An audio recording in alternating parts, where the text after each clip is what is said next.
Kita semua pasti pernah menghadapi hal yang sulit ketika bersama keluarga kita. Tapi pernahkah terbayang di pikiran kalian pada saat kalian bangun pagi dan memutuskan untuk menghabisi keluarga kalian semua? Ini adalah cerita tragis tentang seorang remaja yang bernama Nehemiah Griego. Seorang remaja yang menghabisi ayah, ibunya, dan 3 saudaranya di South Valley, New Mexico. Setelah melakukan perbuatan tragis tersebut, dia keluar dari rumahnya dan langsung menuju ke gereja lalu menyerahkan dirinya. Nehemiah Griego adalah seorang anak yang lahir pada tahun 1997. Dia adalah anak pertama dari pasangan Greg dan Sarah. Sebenarnya ayah Nehemiah yang bernama Greg ini sudah memiliki 5 orang anak dari pernikahan sebelumnya. Dan kini setelah menikahi Sarah, istri keduanya, Greg berencana untuk memiliki 5 anak lagi.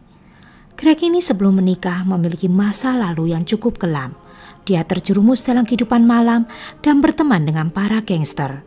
Di masa itu, dia juga memakai obat-obatan terlarang. Tapi dia bertobat setelah sempat dipenjarakan di California pada awal tahun 1990-an. Sejak saat itu, dia berubah 180 derajat.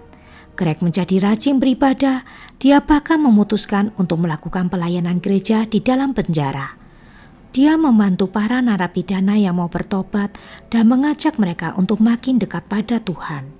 Greg melakukan semua itu selama 13 tahun lamanya di penjara Bernalillo County Metropolitan Detention Center.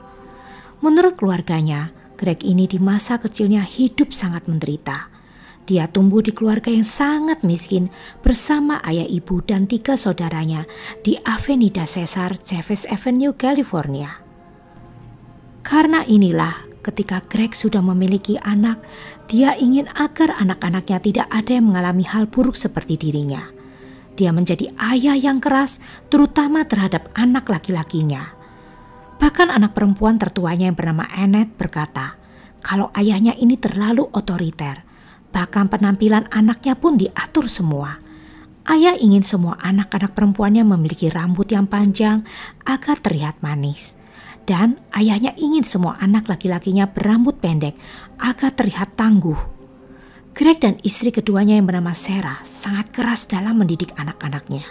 Semua anak-anak mereka diharuskan mengikuti semua acara gereja di Calvary of Albuquerque, di mana Greg sempat menjadi pendeta di sana selama beberapa tahun. Selain itu, semua anak-anaknya juga dilarang berkencan dan memiliki pacar sampai usia mereka dewasa. Greg bahkan mengajarkan anak-anaknya dari kecil untuk menggunakan senpi dengan alasan agar mereka bisa melindungi diri mereka sendiri apabila terjadi perampokan di dalam rumah yang mereka tinggali. Greg ini dikenal sebagai tiran di dalam rumah tangganya. Semua anak-anaknya diharuskan tunduk kepada semua aturan yang dibuat Greg. Bahkan sering para tetangga melihat anak-anak Greg dalam keadaan tertekan dan stres. Dan itulah yang mungkin menyebabkan suatu kejadian tragis terjadi pada bulan Januari di tahun 2013. Pada suatu malam di tanggal 19 Januari 2013 di South Valley, New Mexico, Nehemiah yang saat itu baru berusia 15 tahun mengambil senpi ayahnya dan pergi ke kamar tidur orang tuanya. Di sana hanya ada ibunya, Sarah, yang tertidur, sedangkan Greg masih bekerja di luar rumah. Tanpa pikir panjang, Nehemiah menembak ibunya di bagian kepalanya. Dia merasa stres dengan ibunya yang selalu memarahinya. Setelah Nehemiah melakukan itu, dia memfoto jenazah ibunya dan mengirimkannya ke pacarnya yang masih berusia 12 tahun.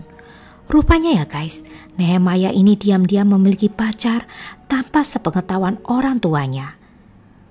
Nah, suara tembakan tersebut membangunkan adiknya yang bernama Sefania. Dengan polosnya, Sefania masuk ke kamar tidur orang tuanya dan menanyakan pada Nehemiah apa yang sedang terjadi. Nehemiah dengan tenang berkata kalau dia baru saja menghabisi nyawa ibu mereka. Sefania tidak percaya, jadi Nehemiah mengangkat kepala ibunya yang tentu saja bentuknya sangat mengerikan pada saat itu. Sefania menjadi histeris dan menangis. Nehemiah tidak mau mendengar suara itu. Jadi tanpa pikir panjang, dia menembak Sepania di bagian kepalanya. Lalu dia menuju ke kamar adik perempuannya dan menembak kedua adik perempuannya yang lagi tertidur nyenyak di bagian kepala mereka. Tapi itu belum selesai. Ketika malam semakin larut, dia mengganti senpinya. Kali ini dia memakai senpi semi-otomatik dan menanti ayahnya dengan santai di ruang tamu. Ketika jam sudah menunjukkan pukul 5 pagi, Greg yang saat itu baru pulang dari shift malamnya di Albuquerque Rescue Mission, sebuah tempat penampungan bagi para gelandangan, dia melihat Nehemiah membukakan pintu rumah buat dia. Nehemiah membiarkan ayahnya berjalan masuk ke dalam rumah dan membiarkan ayahnya melihat apa yang telah terjadi dengan istri dan anak-anaknya. Dan sebelum ayahnya sadar, Nehemiah langsung menembak kepala ayahnya. Gilanya ya guys, itu semua belum berakhir. Karena setelah Nehemiah melakukan hal sesadis itu, dia mengisi amunisi ke senpinya dan berencana ke Walmart dengan menggunakan minivan ayahnya. Kalian pasti bertanya, mengapa dia mau ke sana? Rupanya Nehemiah ingin menembak lebih banyak orang lagi di Walmart. Dan dia berharap dirinya bisa tewas di sana setelah melakukan adegan tembak-tembakan dengan para polisi. Namun untungnya dia berubah pikiran. Nehemiah memutar minivannya dan menuju ke gereja di dekat rumahnya, di mana dia di sana bertemu dengan ceweknya. Nehemiah lalu mengajak ceweknya berjalan-jalan. Mereka kencan di taman di dekat gereja, lalu ke lapangan basket di dekat gerejanya, dan juga ke toko buku yang tidak jauh dari gerejanya.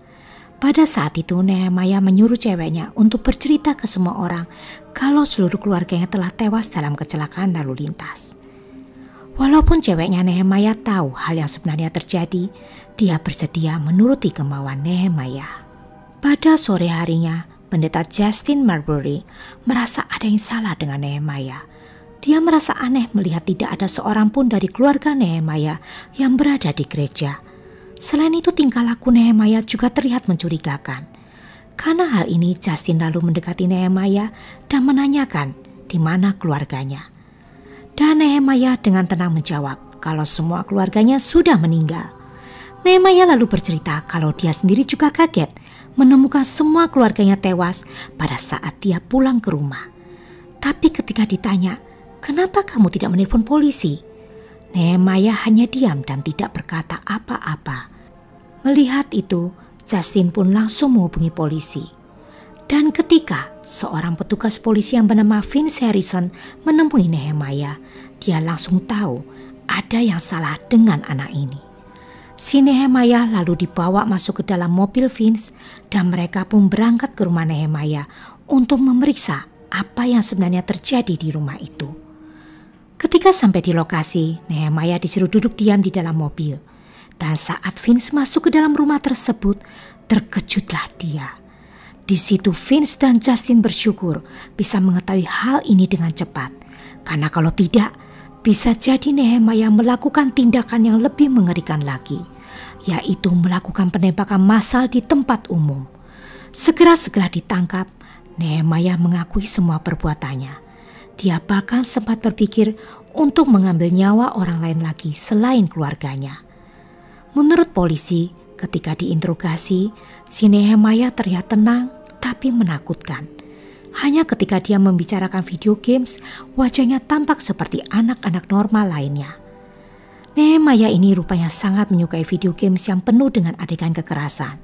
Sejak dia tergila-gila dengan video game tersebut, dia menjadi makin pendiam. Nah, berbulan-bulan setelah kejadian itu, kakak perempuannya yang bernama Annette, tantenya yang bernama Regina, dan omnya yang bernama Eric akhirnya memaafkan Nehemiah. Mereka akan memberi kesempatan kedua kepada Nehemiah karena mereka percaya bahwa Nehemiah pada saat melakukan hal tersebut, dia dianggap tidak mengerti apa-apa. Dan asal kalian tahu, Nehemiah mengaku kepada polisi bahwa pada hari itu dia bukan saja hanya ingin menghabisi nyawa keluarganya, tapi juga keluarga dari pacarnya dan semua orang yang lagi berbelanja di Walmart. Meskipun demikian, keluarganya berusaha mencari berbagai macam cara untuk menyelamatkan Nehemiah dari hukuman penjara. Pada saat diinterogasi oleh polisi selama 90 menit, Nehemia memberitahu polisi betapa dia sangat suka bermain video games Grand Theft Auto. Dia juga menceritakan rencananya untuk menghabisi banyak orang karena ingin meniru game tersebut. Pada bulan Oktober 2015, Nehemia Griego mengaku bersalah. Dia didakwa dengan 2 tuduhan melakukan pembunuhan tingkat 2 dan 3 yang mengakibatkan kematian. Karena dia masih di bawah umur pada saat kejahatan itu terjadi, seorang pengacara yang disewa oleh keluarga Nehemia mengusulkan untuk menghukumnya sesuai dengan usianya saja. Pada bulan Maret 2018, saat Nehemia berusia 21 tahun, orang-orang mulai mempertanyakan apakah Nehemia ini jadinya tetap dihukum atau dibebaskan. Walaupun keluarga minta Nehemia dibebaskan, tapi para ahli hukum tetap menginginkan Nehemia dimasukkan ke dalam penjara. Karena bagi mereka, walaupun pada saat kejahatan terjadi pelaku masih remaja, bukan berarti dia bisa lolos dari hukuman. Karena apabila Nehemia diloloskan dari hukuman, dikhawatirkan dia akan mengulangi perbuatan kejinya lagi. Jadi ya guys, 11 hari sebelum Nehemia direncanakan untuk dibebaskan dari penjara, dia akhirnya ditahan kembali dan didakwa sebagai orang dewasa dan dihukum sebanyak 3 kali hukuman penjara seumur hidup dan ditambah 7 tahun penjara karena membunuh kedua orang tuanya. Namun karena dia sudah menjalani 6 tahun dan 285 hari di dalam penjara, jadi Nehemia tinggal menjalankan sisanya ditambah 30 tahun sebelum memenuhi syarat untuk mendapatkan pembebasan bersyarat. Nehemia Griego saat ini berada di dalam penjara Delaware County Correctional Center. Lucunya, ketika Nehemia sudah berada di sana, lagi-lagi keluarganya membela Nehemia. Mereka menyewa pengacara untuk mengeluarkan Nehemia. Mereka mengatakan kalau Nehemia sekarang sudah berubah dan menjadi anak yang baik. Mereka percaya kalau Nehemia hanya mengalami gangguan mental dan hal itu bisa diobati. Memang perlu diketahui Nehemia ini didiagnosis oleh psikiater kalau dia menderita penyakit psikosis dan dissociative disorder dan diwajibkan untuk meminum obat-obatan supaya bisa mengendalikan penyakitnya. Regina selaku tante dari Nehemia berpendapat bahwa kalau keponakannya ini seharusnya dirawat di rumah sakit jiwa dan bukannya di dalam penjara. Dia juga menyarankan agar semua orang tua di luar sana untuk memperhatikan kegiatan anak-anak mereka sehari-hari sebelum mereka terpengaruh oleh hal-hal buruk. Nehemia mungkin adalah salah satu dari kisah tragis yang diakibatkan dari didikan orang tua yang terlalu keras, permainan video games yang penuh adegan kekerasan, dan koleksi senpi ayahnya yang berada di dalam rumahnya. Di mana seharusnya kejadian ini bisa dihindari apabila keluarganya memperhatikan apa yang ada di dalam pikiran anaknya. Well, rest in peace buat Greg, Sarah, dan ketiga anaknya yang masih kecil. Oke, bagaimana menurut kalian tentang kisah ini? Seperti biasa, aku tidak sabar menanti jawaban kalian. Sampai ketemu di cerita selanjutnya. Bye.